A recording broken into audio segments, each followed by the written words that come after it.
देवाला प्रार्थना करू, आमच्या आईला चांगली जागा दे. विठ्ठल विठ्ठल.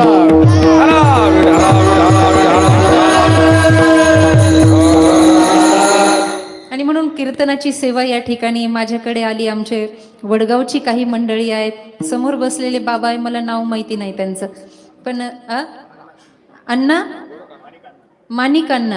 माणिक अण्णांनी मला भेटले काही दिवसापूर्वी. आमचे राजू दादा भाडळे बसलेले आहेत. बरीच मंडळी आहेत, नावं मला माहीत नसतात. आणि आमचे काळूराम महाराज आहेत. सर्व काही छान आहे. आपण सर्व माईबाप फक्त फार लांब लांब बसलात तुम्ही. आता ही परंपरा वर कीर्तन नसावं, असं खाली असलं की सगळ्यात उभा राहून कीर्तन करायला बरं वाटतं, आपल्यासारखं वाटतं. आणि आता हे सुरुवात केली आहे कुणीतरी मध्येच, कीर्तनकार उंच खाली उंच असावं, पण इतकंही नसावं तुम्हालाही मानाला वेदना व्हाव्या. आणि आमच्यापासून लांब बसले की मग आम्हालाही तुटवडा पडतो बोलायला. बघा सरकता येत असलं तर सारखं थोडं थोडं, फक्त गडबड करू नका, वेळ झालेला आहे. फक्त बोलू नका, फक्त सारखं. तुम्हाला काय उपाशी काय, सारखं का पुढं, असं पुढे या ना सर, सारखं पुढे. ते मागे उभा राहिलेले सर्व सदस्य बसून घेतलं तरी चालेल, या असं. हा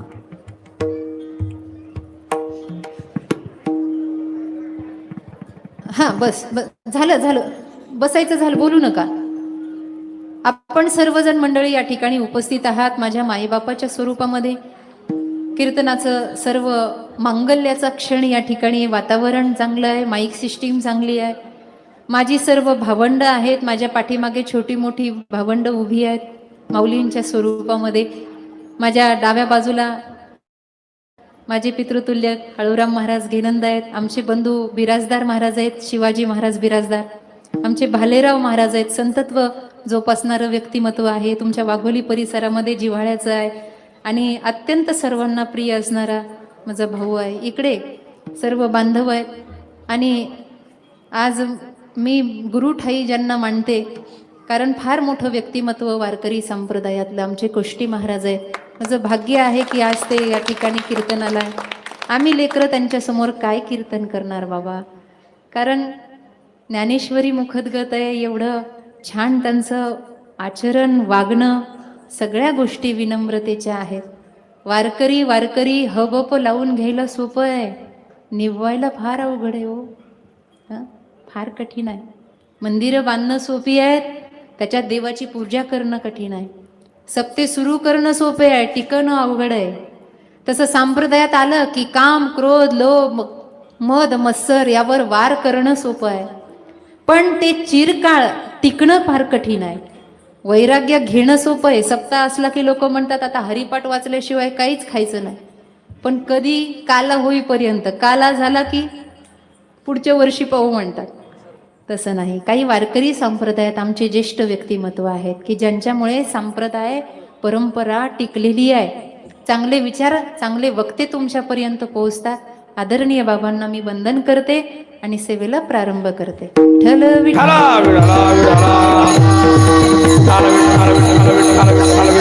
याच मंचावर उभा राहण्याची पात्रता माझी आहे किंवा नाही मला माहित नाही माईबाप, पण परंबा भगवतीच्या कृपा आशीर्वादाने आणि सद्गुरू महाराज श्री सागरानंद सरस्वती महाराज यांच्या कृपा आशीर्वादाने जे व्यासपीठ लाभलं त्यावर उभा राहून अभंग सोडवण्याचा प्रयत्न करेल. कारण तुकाराम महाराजांच्या अभंगावर बोलणे इतपत ज्ञान आणि वाणी सहजासहजी या मृत्यू लोकामध्ये शक्य नाही. हो, इतकं शक्य नाही, इतकं सोपं नाही. सगळ्याच बाबतीत विचार केला तर तुकोबाराय सगळ्यात श्रेष्ठ आहे. म्हणून रामेश्वर भट्टद्विज म्हणतात, धन्य तुकोबा समर्थ. पुढे काय आहे, जेने केला पुरुषार्थ, जेने केला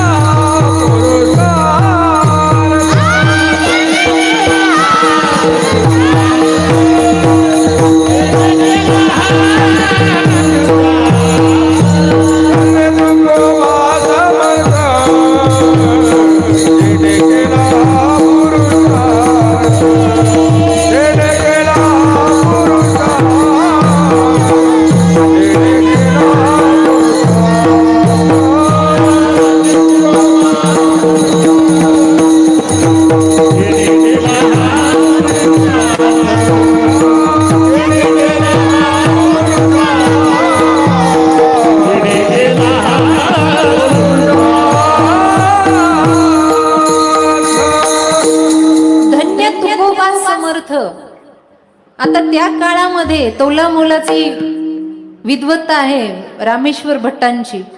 मोठे आचार्य आहेत, विद्वत, एक तपस्या आहे, उपासना आहे त्यांच्याकडे. माझ्याकडे लक्ष द्या, माझ्याकडे लक्ष द्या. आणि ते बोलतात म्हणल्यानंतर ते उगाच बोलत नसतील, कारण मोठ्या लोकांना उगाच कुणाची स्तुती करायची सवय नसते, फुकट कुणाला चांगलं म्हणायची सवय नसते. ते आधी पारख करत असतात. खरं तर काही लोक जगात असे असतात त्यांना बोलण्यासाठी शब्द नसतात. बडा बडाई ना करे, बडा न बोले बोल, अरे हीरा मुख से क्या कहे, लाख हमारे मोल. बडा बडाई ना करे. जे मोठे असतात ते मोठे म्हणूनही घेत नाही, ते सांगतही नाही उद्या आमचं नाव घ्या म्हणून. स्पष्ट राग राग पाहू नका, तस भीती वाटते मला.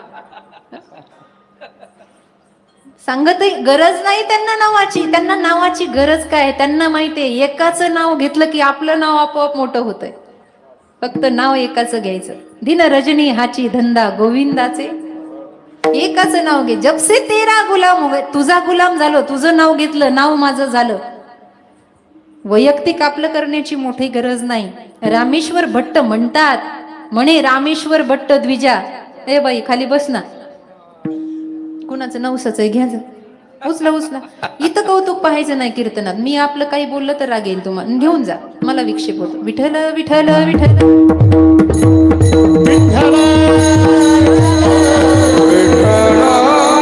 ते म्हणतात म्हणल्यानंतर काहीतरी अनुभव आहे, कारण त्यांची तपश्चर्या पण साधी नाही आहे, त्यांची उपासना पण साधी नाहीये. त्यांनी समक्ष डोळ्यांनी आणि अनुभवलं जगदवंदनीय तुकोबारायांना.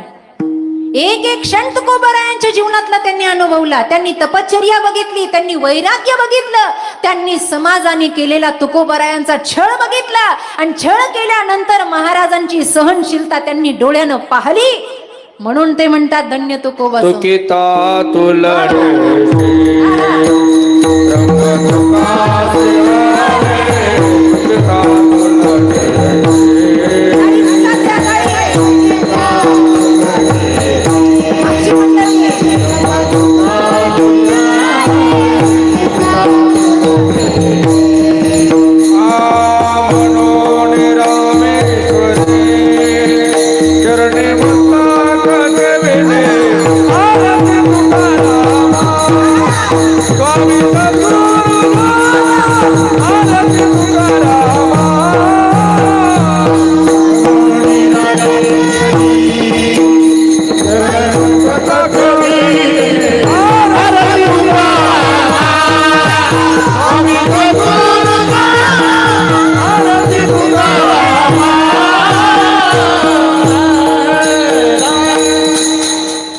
असं प्रमाण आले की म्हणलं पाहिजे, टाळी वाजवली पाहिजे, नाही तर डोळ्यातून गेलाय का तोंडातून गेलाय तेच कळत नाही.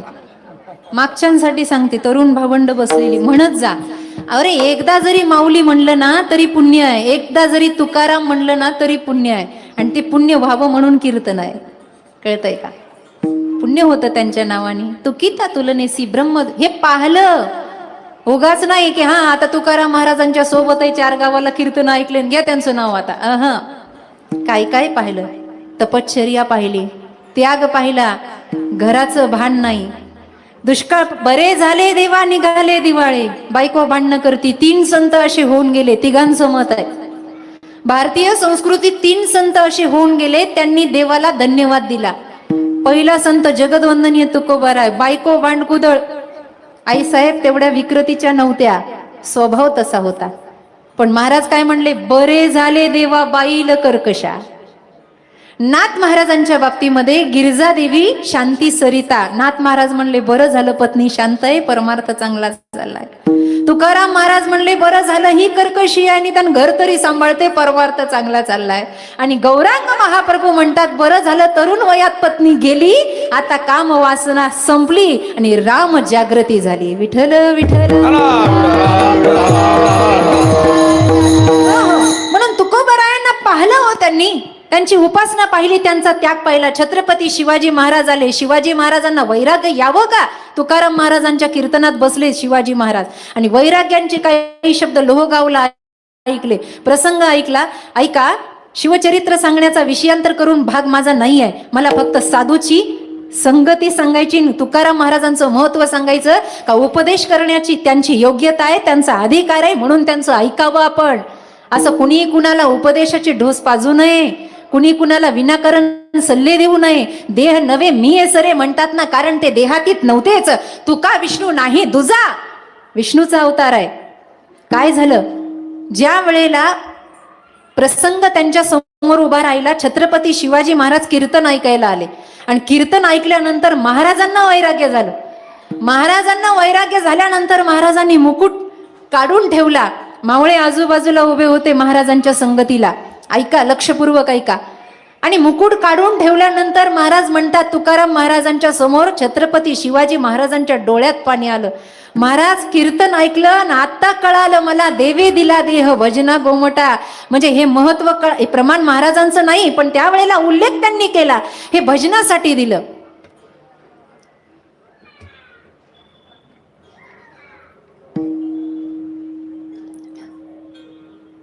हात जोडते, शांत बसा, शांत बसा. मी तुमच्यासाठीच आले, नाही यायचं काही कारण नाही.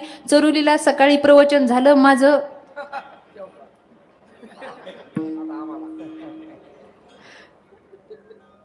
रासकरांचंच प्रवचन करून आली, माळी तिकडूनच आले. शांत बसा थोडस. छत्रपतींच्या डोळ्यात पाणी आलं. बाबा, आता वाटायला लागलं उशीर झाला कीर्तन ऐकायला. इतक्या दिवसाचा हा जन्म सगळा वाया, उशीर झाला कीर्तन ऐकायला. आता असं वाटतं राज्य नको. वैराग्य प्रभू रामचंद्रांना आलं होतं म्हणून वसिष्ठ रामायणाचा ग्रंथ तयार झाला. ते कुलगुरू वसिष्ठांना म्हणतात, मी लक्ष्मीचा त्याग करतो. त्याच्यामध्ये मुमुक्षु प्रकरणामध्ये त्यांनी वैराग्य प्रकरण आणि मुमुक्षु प्रकरण असे प्रकरण आहेत. वसिष्ठ रामायण हे वैराग्यासाठी तुम्ही वाचा. त्याच्यामध्ये त्यांनी सांगितलं, मी तीर्थयात्रेला जातो, मला राज्य करायचं नाही. प्रभू रामचंद्र म्हणतात वसिष्ठांना. तसंच छत्रपती शिवाजी महाराज म्हणायला लागले, महाराज कीर्तन ऐकायला यायला मला उशीर झाला, मला माहित नव्हतं यामध्ये एवढी गोडी आहे, एवढं वैराग्य आहे. महाराज तुम्ही सर्वस्वाचा त्याग केला आणि जगाला प्रबोधन केलं, मला राज्य नको. मावळ्यांचे तर हातपायच गळाले होते. आणि दुसऱ्या दिवशी सकाळी महाराज उठले, स्नान संध्या आटोपली, त्रिपुंड केला. बरं का, राजानं, आपले तर हिंदू आहेत का मुसलमान आहे कळतच नाही, डोक्याला गंधच नाहीत यांच्या, का सुतक पडली त्यांना कळत नाही. लागू द्या लागले तर करून करून काय करतात, दुसऱ्या वेळेस बोलवणार नाहीत, अजून काय करतात तुम्ही. त्रिपुंड लावायचे शिवाजी महाराज, तिलक करायचे, महादेवाला नमस्कार करायचे आणि महाराजांचा आशीर्वाद घेतला. चाललो म्हटले, कुठे, वनाच्या दिशेने चाललो. शिवाजी महाराजांचं चरित्र निघाले. तुकाराम महाराजाला आनंद झाला. ते म्हणले वैराग्य आलं, म्हणले आनंद झाला त्यांना. ते विठ्ठल गजरात तल्लीन झाले महाराज. मावळे रडायला लागले. धावत पळत मावळ्यांनी गड गाठला आणि आईसाहेबाचे पाय धरले. म्हणले, आईसाहेब शिवबा आता राज्याच्या लायकीचे राहिले नाही का. अहो म्हणले कीर्तन ऐकलं आणि त्यांना वैराग्य झालं. रामेश्वर भट्ट हे सगळं पाहतायत, सानिध्यात आहेत, सगळं पाहताय. उगाच म्हणले नाही. धन्य तुकोबा समर्थ. जिजाबाई आल्या, कीर्तन ऐकलं, महाराजाला सांगितलं, महाराज असं जर झालं तर स्वराज्याची स्थापना कधी होणार. शिवबांना तुमच्यामुळे वैराग्य आलं ना, शिवबाला राज्य करायलाही तुम्हीच भाग पाडताल. आणि मग ठरलं. तुकाराम महाराज म्हणले, येऊ द्या उद्याच्या कीर्तनाला. दुसऱ्या दिवशी शिवाजी महाराज कीर्तनाला येऊन बसले. त्यावेळेला कर्मकांडाचा विषय तुकाराम महाराजांनी छेडला, की प्रत्येकाला आपल्या धर्मानुसार, क्षत्रियाला क्षत्रिय धर्मानुसार, ब्राह्मणाला ब्रह्मकर्मानुसार आणि शूद्राला त्याच्या सगळ्या धर्माचं त्या ठिकाणी वर्णन केलं, प्रतिपादन केलं. आणि मग जेव्हा कर्मकांड वर्णन करायला लागले तेव्हा शिवबांच्या लक्षात आलं, हे सगळं आपल्यासाठीच आहे. हुशार माणसाला जास्त सांगायची गरज नसती. म्हण आहे आपल्याकडं, शहाण्याला मराठवाड्यात अजून दुसरी म्हणे, शहाण्याला एक बात, घरी गेल्यावर म्हणा मी कशाला म्हणू इथं. ऐकलं, उठून उभा राहिले छत्रपती शिवाजी महाराज. चुकलं म्हणले माझ्याकडून. पुन्हा मुकुट धारण केला आणि गेले. मला हे सांगा, हे सगळं पाहिलं. तुकाराम महाराजांच्या आचरणात ताकद, तुकाराम महाराजांच्या वैराग्यात ताकद, तुकाराम महाराजांच्या शब्दात ताकद, तुकाराम महाराजांच्या कीर्तनात ताकद. मेलेली मुलं, तुकाराम महाराज मुलगा जिवंत झाला, ब्रह्मे आडनावाच्या व्यक्तीच्या अंगाचा महारोग गेला.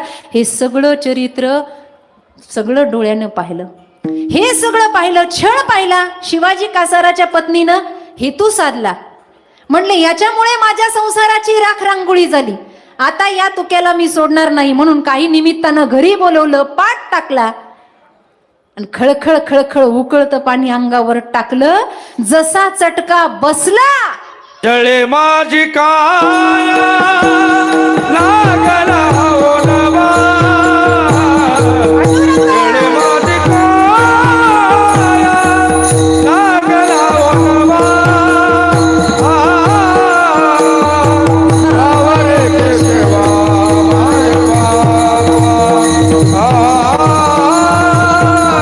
आवरे केशवा माय बाबा.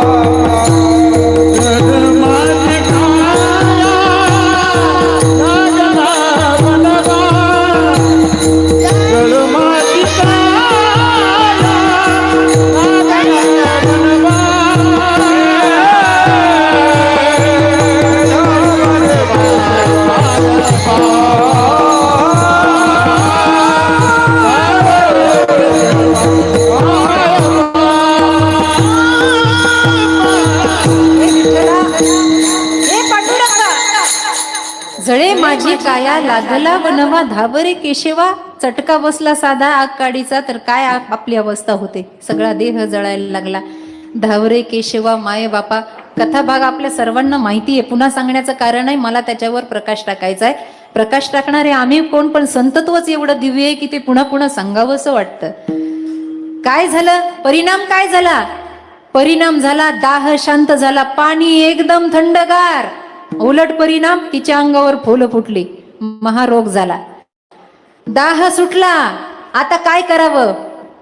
काही नाही, पर्याय एकच आहे. रामेश्वर भट्टांनी शिवाजी कासाराला सांगितलं, जितेश तुकाराम महाराजाला तिनं उकळतं पाणी टाकलं ना, तिथं चिखल तयार झालाय, तोच चिखल उचल लाव तिच्या अंगाला, निघून जाईल सर्व व्याधी.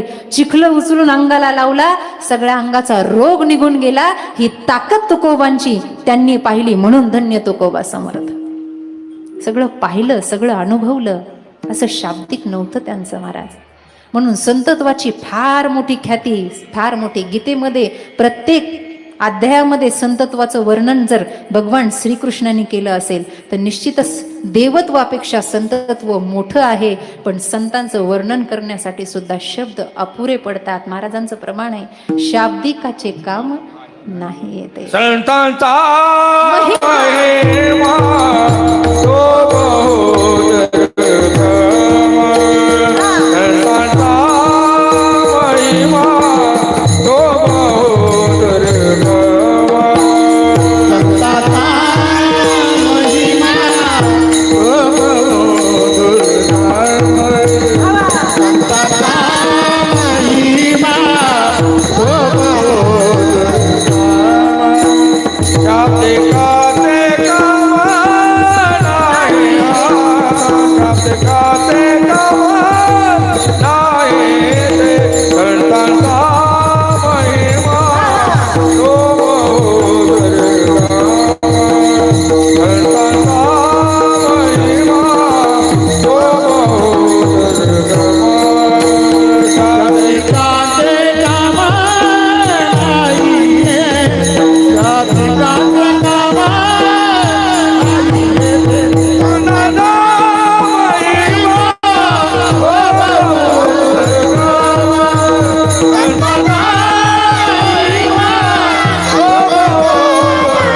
कामा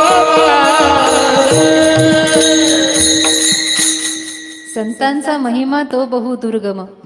एवढं शब्दाचं काम तिथे नाही आहे, आणि एवढं दिव्यत्व त्यांच्या जीवनात आहे. असे तुकोबार आहे, देहाबद्दलचं वर्णन करताय. देह नवे मी हे सरे. अरे बाबा, हा देह आपल्याला काहीतरी कार्य करण्यासाठी मिळालाय, काहीतरी कर्म करण्यासाठी मिळालाय. त्याचा सदुपयोग करून घ्यावा, आपण उपयोग करून घ्यावा. 3.5 हाताचा देह मिळाला, त्याच्यावरही अभंग लिहिले. आता सगळंच म्हणणार नाही, प्रमाणावरच जाईल सगळं. घेई घेई माझे वाचे गोड नाम, म्हणा तुम्ही फक्त माझ्यासोबत. देह दिलाय ना, घेई घेई. अरे वाचा दिली आहे ना, कशासाठी दिली? गोड नाम विठोबाचे. कचावट्यावर बसून गावाचे. कसं हसलात म्हणजे आहे काहीतरी. नाही ना हो. गोड नाम विठू, डोळे तुम्ही घ्या रे सुख आणि पहा तिजोरीचे मुख. पहा विठू, अरे एकदा त्याला पाहिल्यानंतर जगात पुन्हा पाहण्यासारखं काही राहतच नाही. एवढा सुंदर आहे तो राजस सुकुमार, मदनाचा पुतळा. आहा, डोळे तुम्ही घ्या रे, तुम्ही ऐका रे कान माझ्या विठोबाचे गुण तुम्ही ऐका. हा सगळा देह त्याच्यासाठी दिला, तर त्याच कामासाठी तो उपयोगाला आणा. कर्तव्य असतात, पण कर्तव्यानंतर सुद्धा एक कर्तव्य आहे. जसं पाण्या निघाली गुजरी, सासर वाशिनबाई जशी पाण्याला निघते, डोक्यावर घागरी आहे, कडेवर बाळ आहे, किती मोठी जबाबदारी आहे. पण ना डोक्यावरची घागर कधी पडू देते, ना कडेवरच्याला रडू देते. तसं संसार सांभाळता सांभाळता ऊर्ध्वगामी दृष्टी ठेवावी. जगाच्या मालकाला आपण आच्छादन करावं, कारण भाव बळे आकळे एरवी ना कळे, त्याला कसं आळवता येईल याचा विचार करावा, कारण त्याच साठी मानव देह मिळाला. बाकी देहाचा काय नाद आहे, देहासाठी रडतोय. आपण देहासाठीच रडतो. आई गेली, बाप गेला, भाऊ गेली, बहीण गेली, सगळे गेले. कशासाठी रडतोय? शरीरासाठी रडतो. नका ना रडू, हे शरीर जाणारच आहे. आश्रय नाश, परता नाश, स्वभाव नाश, नाशाचे प्रकार सांगितले, हे जाणारच आहे बाबा, त्याच्यासाठी रडतोय. खरं प्रेम आपलं आहे कोणावर? आणि मग प्रेम आहे तर सरनात उडी टाकण्यालाच आहे. एखादा तरी नंबर असेल ना तुमच्याकडे, वाघोलीला तरी. आळंदीला तर नाही बाबा. एवढं प्रेम आहे, एवढा जीव आहे, मग एखाद्यानं सरनात उडी टाकली असं आहे का आपल्याकडे यादीमध्ये? रडतोय कशासाठी? रडले सगळेच हो. रडली तर तारा पण, रामायणाचा प्रसंग घ्या ना, रडली तर तारा पण, वालीची पत्नी तारा रडत रडत आली आणि देवाला न्याय मागायला लागली. पदर पसरवला, न्याय न्याय द्या तुम्ही, तुम्ही अखिल कोट ब्रह्मांड नायक आहात, एक पत्नी एक वचनी मर्यादा पुरुषोत्तम आहात, न्याय द्या न्याय. ते म्हणले, न्याय कशाचा द्यायचा तारा तुला? कशाचा न्याय द्यायचा? तुझा पती फार वाईट होता. ती म्हणली, तो वाईट असेल, मी काय केलं? न्याय द्या. अगं त्यानं सुग्रीवाच्या पत्नीचं हरण केलं, ते केलं असेल, मी काय करू? न्याय द्या. अगं तो वाईट होता म्हणून त्याच्या छातीत बाण मी मारला, तुम्ही मारला, माझं काय चुकलं? काही पाप आहे माझं? मी भांडले तुम्हाला? तुमचं आणि माझं वैर आहे? काय वैर आहे म्हणून तुम्ही मला वैधव्य पण दिलं? पदर पसरवला आणि भीक मागायला लागली, न्याय द्या न्याय द्या, मला काहीतरी न्याय. जगाचा न्याय करताना तुम्ही न्यायाधीश म्हणून घेताना, अरे देव म्हणजे देणारा असतो ना, का माझं सौभाग्य घेतलं? न्याय द्या मला, न्याय करा माझ्यासोबत. सगळ्या गोष्टी झाल्या, सगळं रामचंद्रांनी सगळं ऐकून घेतलं प्रभूने, देवाने. आणि सगळं ऐकून घेतल्यानंतर त्यांनी तिला प्रश्न विचारला, तारा मला एकच सांग, तुझं प्रेम कोणावर होतं? तुझं प्रेम तुझ्या पतीच्या देहावर होतं का तुझ्या पतीच्या आत्म्यावर होतं? सांग मला. हा वाली जो पडलाय, हा आता माझा भक्त झालाय. तुम्हाला प्रसंग कदाचित वाचा, रामायण वाचलं असेल तुम्ही, भावार्थ रामायण, आनंद रामायण, रामचरित्र मानस वाचा. वाली मरताना म्हणतो, मै बैरी सुग्रीव पियारा, कारण कहू नाथ मोही मारा. काय कारण आहे तुम्ही मला मारलं? ज्या वेळेला कारण सांगितलं, त्याला शरणागती घ्यावीशी वाटली, त्यानं देवाच्या समोर हात जोडले, लक्षपूर्वक ऐका माता भगिनी, लक्षपूर्वक ऐका, हात जोडले. देवालाही दया आली. देव म्हणले, वाली तुला जिवंत करू का? तुला जीवनदान देऊ का? आता देव जर असं म्हणायला लागला, आपण मागे सरायचं असतं का? राजा जर म्हणला, काय देऊ? तर तंबाखूला लावायला चुना द्या. पाती विकृती. अरे देव म्हणतोय ना, जीवनदान देऊ का? वालीनं म्हटलं, नको मला जीवनदान. तिथे लक्ष्मण आदी सर्वजण उभे होते. ते म्हणले, वेडा आहे वाली, याला मागता येत नाही, याला मागता येत नाही, याला मागता येत नाही. अरे हुशार तर वालीच होता. देवानं विचारलं, का तुला जीवनदान नको? वालीनं सांगितलं, 10,000 वर्ष जरी मी जगलो तरी पुन्हा मला मरावंच लागणार आहे, पण त्या वेळेला मरताना तुम्ही माझ्या जवळ नसतात, म्हणून त्या मरणापेक्षा आत्ताच मरण बरं, कारण अंत समय राम आवत नाही. साधू ओळखावा मरणी, अंत समय राम आवत नाही. असा वाली. आणि त्या वालीची पत्नी रडते. राम म्हणतात, प्रेम कोणावर आहे? त्याच्या शरीरावर आहे की त्याच्या आत्म्यावर आहे? जर त्याच्या शरीरावर प्रेम असेल तर शरीराचं अयोध्येला जाऊन काय आम्हाला लोणचं घालायचं नाही, उचल घेऊन जा घरी. शरीरावर प्रेम आहे ना, किती दिवस मड ठेवता घरात? वास येईल, वास उडका. काही काही तर म्हणतात मीटिंगला जायचंय 12 वाजता, घ्या की उरकून. काय आहे? म्हणून येसाते आली या ओळंगा सारंग धरू, नाही तरी संसारो जाईल. कवनाचे माईबाप, कवनाचे गणगोत, मृग जळवत जाईल लया. उगाच लिहिलं नाही हे सगळे अभंग. कशावर प्रेम आहे? शरीरावर प्रेम आहे. घेऊन जा ना बाई शरीर. आणि तुझं जर आत्म्यावर प्रेम आहे तर नैनम छिंदंती शस्त्र. अगं तो मरत नाही, मारल्यानं जाळल्यानं जळत नाही, डुबवल्यानं डुबत नाही. आत्मा हा अमर आहे. तत्वज्ञानाचा उपदेश तिथे केला. तारा अंगत प्रभूच्या शरणांगतीमध्ये आले. सांगायचं तात्पर्य, देहाची आसक्ती आहे, देहावर प्रेम आहे, आणि ह्या देह तादात्म्याला जोडून ज्या ज्या गोष्टी आपल्या मनाला हव्याशा वाटतात त्या मिळाल्या नाही की माणसाच्या जीवनामध्ये दुःख आहे. महाराज म्हणतात हे दुःख मिटवायचं असेल तर एक साधना त्या साधकानं सिद्ध करावी, अभंगाचं प्रथम चरण. देह नामे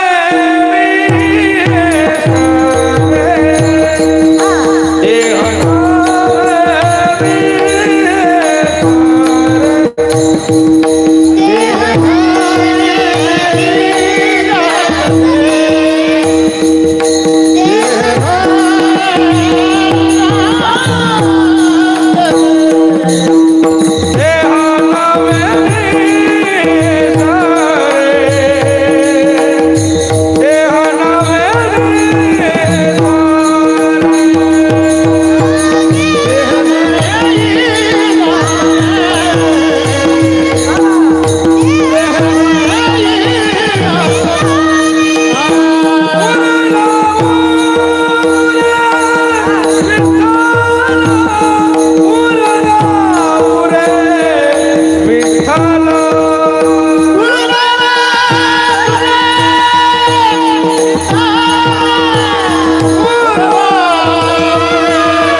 जर वाजवायच्या असल्या तर कुचर हरभऱ्यावानी वाजू नये, जरा जोरात वाजवा.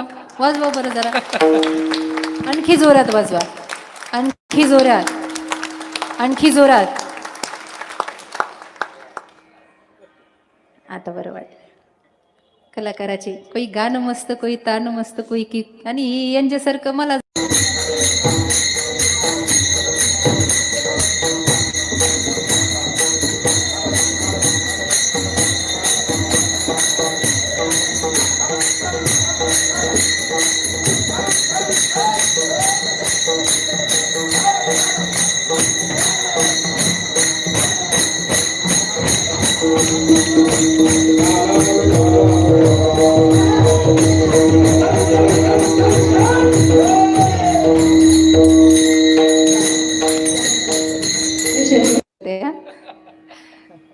सगळी माझी भावंड गाणारी, वादन करणारे आमचे महाराज सगळे किती छान आहे. आणि हे काही काहींना सगळं जमतं का? देह तादात्म्य धरलं तर माणसाला दुःख जास्त होतं. आत्मा आणि देह या दोघांचा संबंध नाही, हे काहीतरी कार्य करण्यासाठी आले. उदाहरण सांगते, तुमच्या लक्षात येईल. प्रवासाला दोघ जण निघाले, लक्षपूर्वक ऐका. प्रवासाला निघाले, वाघोली पासून आळंदीकडे प्रवास आहे. आता अंतर लहान आहे, पण आपण असं समजू की खूप प्रवास आहे. प्रवासाला निघाले, आणि प्रवासाला निघाल्यानंतर एकाजवळ घोडं आहे, दुसऱ्याजवळ घोडं नाही. बरं का महिला म्हणून, एकाजवळ घोडं आहे. यात्रेला निघाले, मग घोड्यावाला म्हणला, हे बघ माझ्याजवळ घोडं आहे, मी घोड्यावर बसून येणार आहे. दुसरा म्हणला, माझ्याकडे घोडं नाही, मी आपलं सगळं गाठोडं उचलणार, डोक्यावर घेणार, निघणार. देहाचा आणि आत्म्याचा काही संबंध नाही, हे कार्य करण्यासाठी आले. दोघा जणांनी पुंडलिका वर्दे केलं, नारळ फोडलं, दोघाचा प्रवास सुरू झाला. आता घोड्यावर जो बसला होता त्यानं आपलं ते गाठोडं सगळं मागे बांधलं, घोड्यावर बसला, निघाला. पायी चालणारा डोक्यावर गाठोडं घेतलं, त्याच्यासोबत पायी दोघंही निघाले. आता परिसरातले लोक त्यांना ओळखत होते म्हणून कुणी काही म्हणलं नाही, परिसर सोडल्यानंतर जेव्हा ते पुढे गेले तेव्हा दिवसभर या दोघांना पाहिलेल्या लोकांनी ठरवलं, पा म्हणले हे चाललंय बरं काय, घोडे, आता घोडे पाहिलं की कोणाला आहे नवल, घोड्यावर बसलाय, एक पायी चाललाय. लोकांनी अनुमान प्रमाण असं ठरवलं, जो घोड्यावर बसला तो या पायी चालणाऱ्याचा मालक आहे.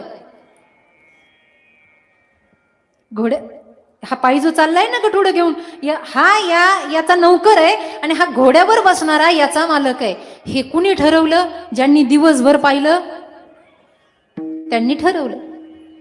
रात्री प्रवास संपला, घोड्यावाला म्हणला घोड्याला चारा पाणी केलं पाहिजे. त्यानं घोडं एका झाडाला बांधलं, घोड्याला चारा पाणी करायला लागला. जो थकला होता त्यानं पटकन अंथरून टाकलं आणि त्या झाडाच्या खोडाजवळ झोपला. तिथून 4-5 जण चालले होते, त्यांनी या दोघाला पाहिलं आणि आता ते म्हणले जे झोपलं ते मालक आहे, जे चारा पाणी करते ते नौकर आहे. सांगा मला, यात कोण कोणाचा मालक आहे हो? दिवसाच्यानं दिवसाचं कार्य केलं आणि रात्रीच्यानं रात्रीच्याचं जसं कार्य केलं तसं आत्मा आणि देहानं संघटित होऊन एक कार्य करण्यासाठी तो या जगतामध्ये आला. पण आपण काय केलं? देहाची आसक्ती धरली. देह माझा. कबीर महाराजांचा